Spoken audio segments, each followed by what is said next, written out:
उत्तर प्रदेश में उखड़ चुके पांव जमाने के प्रयास में लगी कांग्रेस के साथ कुछ अच्छा नहीं हो रहा है। उत्तर प्रदेश कांग्रेस कमेटी के अध्यक्ष अजय कुमार लल्लू के खिलाफ पार्टी के नेता मोर्चा खोल चुके हैं। मथुरा में 2 दिनी प्रशिक्षण शिविर के पहले ही दिन हंगामा हो गया। उत्तर प्रदेश कांग्रेस महिला मोर्चा की अध्यक्ष प्रीति तिवारी ने प्रदेश उपाध्यक्ष योगेश दीक्षित और प्रदेश सचिव योगेश तालान पर बदतमीजी का आरोप लगाया और आरोप लगाने के बाद प्रीति तिवारी प्रशिक्षण शिविर को छोड़कर वहां से चली गईं। प्रीति तिवारी का आरोप है कि यहां नेताओं को तमीज नहीं है। बता दें कि जिस वक्त हंगामा हुआ उस वक्त कांग्रेस महासचिव प्रियंका गांधी का वर्चुअल संबोधन चल रहा था और वहां पार्टी के वरिष्ठ नेता सलमान खुर्शीद भी मौजूद थे।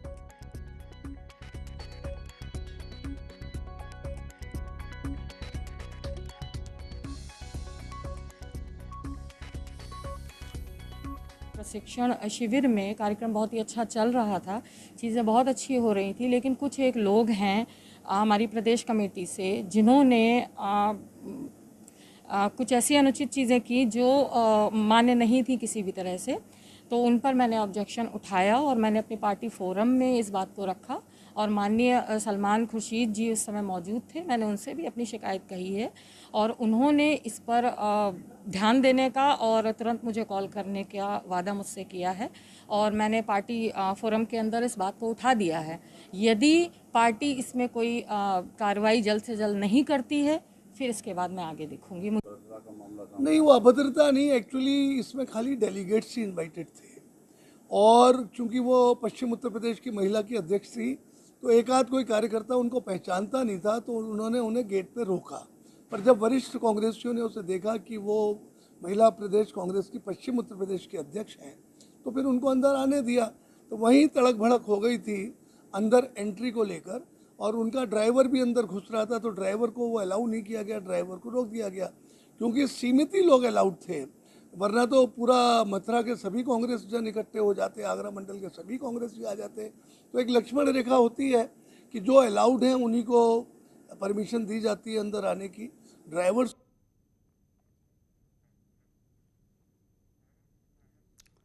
और भारतीय जनता पार्टी के प्रवक्ता मनीष शुक्ला जी इस वक्त हमारे साथ फोन लाइन पर जुड़ चुके हैं। मनीष शुक्ला जी, हैरान करती है घटना, जिस पार्टी के राष्ट्रीय अध्यक्ष एक महिला हों, जिसकी यूपी प्रभारी एक महिला हों, उसी पार्टी में एक महिला नेता की तरफ से आरोप लगाया जा रहा है कि उनके साथ बदतमीजी हो रही है। ये दुर्भाग्यपूर्ण घटना है और मैंने भी उस वीडियो को देखा जिसमें वो प्रीति तिवारी जी अपने साथ जो दुर्व्यवहार हुआ था उसके बारे में कह रही हैं और ऐसी घटना कोई पहली घटना नहीं है इनके यहाँ। मुझे याद है कि इनकी राष्ट्रीय प्रवक्ता हुआ करती थी प्रियंका चतुर्वेदी, उनके साथ भी ऐसे दुर्व्यवहार हुआ था। उन्होंने शिकायत की, जिन्होंने दुर्व्यवहार किया था उनको निकाले और 2-3 दिन बाद ही उनको वापस ले लिया और जिससे क्षुब्ध होकर उन्होंने कांग्रेस को छोड़ा भी। तो निश्चित रूप से श्रीमती प्रियंका वाड्रा की मौजूदगी में इस तरह की घटना होती है और ऐसी कोई अभी तक कार्रवाई या लेसन देने वाली कोई बात नहीं हो रही है। तो इसको माना जाना चाहिए कि नेतृत्व ऐसे लोगों के ऊपर काबू पाने में असफल है और या क्या मजबूरी है कांग्रेस की, कांग्रेस या श्रीमती प्रियंका वाड्रा को इस पे बयान देना चाहिए, बातों को क्लियर करना चाहिए। लेकिन जिन लोगों पर आरोप लगाया गया उनके बचाव में उतर आए हैं पार्टी के नेता ही प्रदीप माथुर जी, तो कह रहे हैं कि नहीं उनको पहचान नहीं पाए, इस वजह से गेट से वापस कर रहे थे। तो पार्टी आत्मचिंतन और आत्ममंथन करेगी कैसे जब बचाव किया जाएगा उन लोगों का जिन पर आरोप लगेगा? मैंने पहले ही कहा ना कि ऐसी घटना, श्रीमती प्रियंका चतुर्वेदी उस समय कांग्रेस की प्रवक्ता थी, उनके चेहरे को सभी लोग पहचानते थे क्योंकि रोज टेलीविजन के सेट पे उनको देखते थे और वो पहचानने के बावजूद उनको किया। मान लीजिए चलिए इनको नहीं पहचानते थे, ये तर्क दे रहे हैं।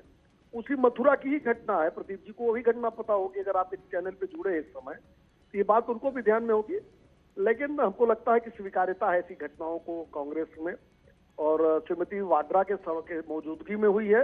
अगर कोई बात कोई क्लियरेंस नहीं आती है, कोई स्पष्टीकरण नहीं आता तो माना जाना चाहिए कि नेतृत्व की मंजूरी है ऐसी घटनाओं को, स्वीकार्यता है कांग्रेस में ऐसी घटनाओं को।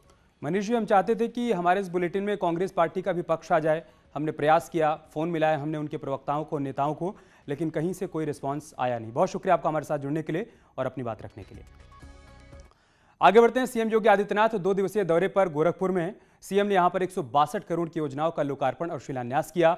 इससे पहले सीएम योगी ने सर्किट हाउस में नवनिर्वाचित जिला पंचायत सदस्य और अध्यक्ष के साथ बैठक भी की। बैठक के जरिए सीएम ने सभी से जिले के विकास कार्यों के बारे में जाना और साथ ही सरकार के कामों को जन जन तक पहुंचाने के दिशा निर्देश भी दिए। सीएम ने शिलान्यास कार्यक्रम के संबोधन में कहा कि गोरखपुर में तेजी से विकास हो रहा है। अब गोरखपुर और यूपी देश में अलग पहचान बना रहे। आज से 25 वर्ष पहले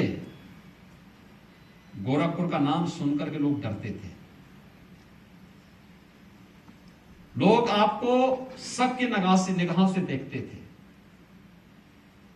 लोगों के मन में एक अजीब सी धारणा बनती थी आपके बारे में, गोरखपुर के बारे में, गोरखपुर के नागरिकों के बारे में।